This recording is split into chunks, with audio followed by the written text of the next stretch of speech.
തദ്ദേശ സ്വയംഭരണ സ്ഥാപനങ്ങളിലേക്ക് നടക്കുന്ന ഈ തെരഞ്ഞെടുപ്പിൽ കേരളത്തിലാകെ ഇടതുപക്ഷ ജനാധിപത്യ മുന്നണിക്ക് അനുകൂലമായ വലിയ മുന്നേറ്റമുണ്ടാകും എന്നാണ് വിശ്വസിക്കുന്നത്. കാരണം വികസനത്തിനും ക്ഷേമത്തിനും വേണ്ടിയിട്ടുള്ള ആളുകളുടെ പ്രവർത്തനങ്ങൾക്ക് നേതൃത്വം കൊടുത്ത ഇടതുപക്ഷ ജനാധിപത്യ മുന്നണിയാണ് അധികാരത്തിൽ ഇരിക്കുന്നതും തദ്ദേശ സ്വയംഭരണ സ്ഥാപനങ്ങളിലും അത്തരം പ്രവർത്തനങ്ങൾ നല്ല നിലയിൽ 5 കൊല്ലക്കാലം നടന്നിട്ടുണ്ട് ഇടതുപക്ഷം ഇരിക്കുന്ന പഞ്ചായത്തുകളിലെല്ലാം. അതുകൊണ്ട് തന്നെ ഈ തെരഞ്ഞെടുപ്പിൽ ഇടതുപക്ഷ ജനാധിപത്യ മുന്നണിക്ക് വലിയ മുന്നേറ്റം എല്ലാ മേഖലകളിലും ഉണ്ടാകും.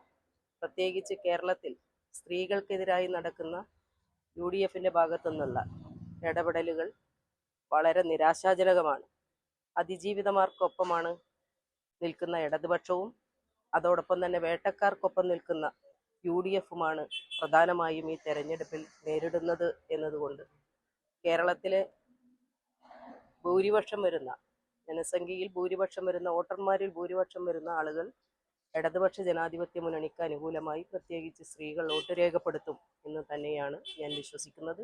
അതുകൊണ്ട് ഉജ്ജ്വലമായ വിജയം ഈ തെരഞ്ഞെടുപ്പിൽ ഇടതുപക്ഷത്തിനുണ്ടാകും എന്നത് തന്നെയാണ്.